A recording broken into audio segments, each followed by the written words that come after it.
Pension commutation বিষয়টি শুনলেই অনেকের মনে একটি প্রশ্ন আসে, করব কি করব না। এই প্রশ্নের উত্তর খুঁজতে গিয়ে অনেক অবসরপ্রাপ্ত কর্মচারী দ্বিধায় পড়েন এবং শেষ পর্যন্ত হয়তো ভুল সিদ্ধান্ত নেন। পেনশন কমিউটেশন করার পর কেউ লাভবান হয়েছেন, কেউ আফসোস করেছেন, আবার কমিউটেশন না করে কেউ ভালো করেছেন, কেউ পরে অনুতাপ করেছেন। নবম জাতীয় পে স্কেল বাস্তবায়নের পর পেনশনের পরিমাণ বাড়বে এবং কমিউটেশনের সুযোগও বাড়বে।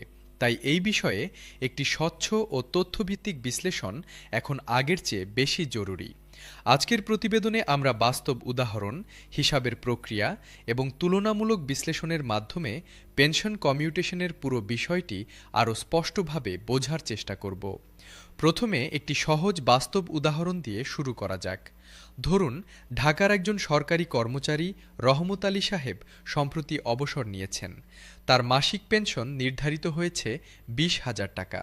তিনি সিদ্ধান্ত নিলেন পেনশনের ৫০% অর্থাৎ ১০,০০০ টাকার কমিউটেশন করবেন। তার বয়স যদি ৫৫ বছর হয় এবং ক্রয় সংখ্যা যদি ১২ ধরা হয়, তাহলে তিনি পাবেন ১০,০০০ গুণ ১২ গুণ ১২ সমান ১৪,৪০,০০০ টাকা। এই ১৪,৪০,০০০ টাকা তিনি একসাথে হাতে পাবেন।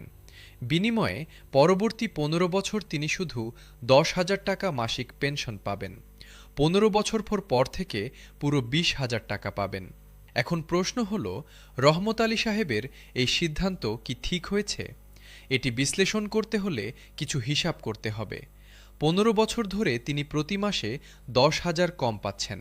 ১৫ বছর মানে ১৮০ মাস। ১৮০ গুণ ১০,০০০ সমান ১৮ লাখ টাকা। অর্থাৎ ১৫ বছরে তিনি ১৮ লাখ টাকার পেনশন কম পাবেন, কিন্তু একসাথে পেয়েছেন ১৪,৪০,০০০ টাকা।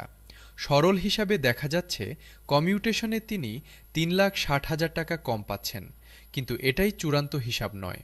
যদি তিনি সেই ১৪,৪০,০০০ টাকা সঞ্চয়পত্রে রাখেন এবং বার্ষিক ন্যূনতম ৭% সুদ পান, তাহলে সুদের আয় দিয়ে ঘাটতি পুষিয়ে নিতে পারবেন এবং সামগ্রিকভাবে লাভবান হওয়ার সম্ভাবনাও থাকে। এবার আরেকটি উদাহরণ দেখা যাক। ময়মনসিংহের একজন কর্মচারী করিম সাহেবের মাসিক পেনশন ১৫,০০০ টাকা। তিনি কমিউটেশন করেননি, পুরো ১৫,০০০ টাকা প্রতি মাসে পাচ্ছেন। ২০ বছর পর তার পাওয়া মোট পেনশনের পরিমাণ ২০ গুণ ১২ গুণ ১৫,০০০ সমমান ৩৬ লাখ টাকা।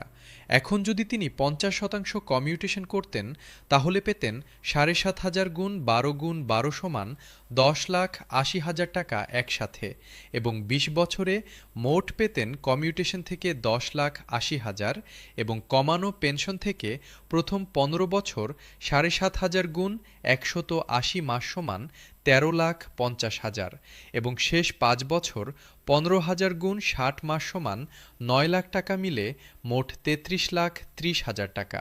এই হিসাবে কমিউটেশন না করাটাই বেশি লাভজনক হয়েছে। তবে শুধু সরল গাণিতিক হিসাব দিয়ে কমিউটেশনের সিদ্ধান্ত নেওয়া ঠিক নয়। অর্থের সময়গত মূল্য বিবেচনায় নিতে হবে। আজকের ১০ লাখ টাকা ১৫ বছর পর সেই পরিমাণ টাকার চেয়ে বেশি মূল্যবান, কারণ এখন পেলে বিনিয়োগ করা যায়। মূল্যস্ফীতির কারণে ১৫ বছর পরের পেনশনের ক্রয় ক্ষমতা কমবে। এই দুটি বিষয় বিবেচনায় নিলে কমিউটেশনের লাভ আরও বাড়তে পারে। তবে বিনিয়োগ না করে শুধু ব্যয় করলে কমিউটেশনের সুফল পাওয়া যাবে না। তাই কমিউটেশনের সিদ্ধান্ত নির্ভর করে ব্যক্তির বিনিয়োগ ক্ষমতা ও পরিকল্পনার উপর। নবম পে স্কেলে বেতন বাড়ার পর পেনশনের পরিমাণও বাড়বে এবং কমিউটেশন থেকে পাওয়া এককালীন অর্থের পরিমাণও উল্লেখযোগ্যভাবে বাড়বে। একটি আনুমানিক হিসাব করলে, যদি কারো বর্তমান পেনশন ১৫,০০০ থেকে বেড়ে নতুন পে স্কেলে ২৫,০০০ হয়, তাহলে ৫০% কমিউটেশনের এককালীন পরিমাণ প্রায় দ্বিগুণ হবে। এই বর্ধিত অর্থ দিয়ে অনেক কর্মচারী তাদের দীর্ঘদিনের স্বপ্নগুলো পূরণ করতে পারবেন, যা এর আগে সম্ভব হচ্ছিল না। পেনশন কমিউটেশনের ব্যবহারিক দিক নিয়ে মাঠ পর্যায় থেকে কিছু বাস্তব অভিজ্ঞতা পাওয়া গেছে।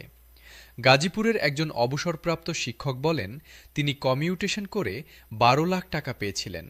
সেই টাকা দিয়ে ছেলের বিয়ে দিয়েছেন এবং বাকি টাকা সঞ্চয়পত্রে রেখেছেন।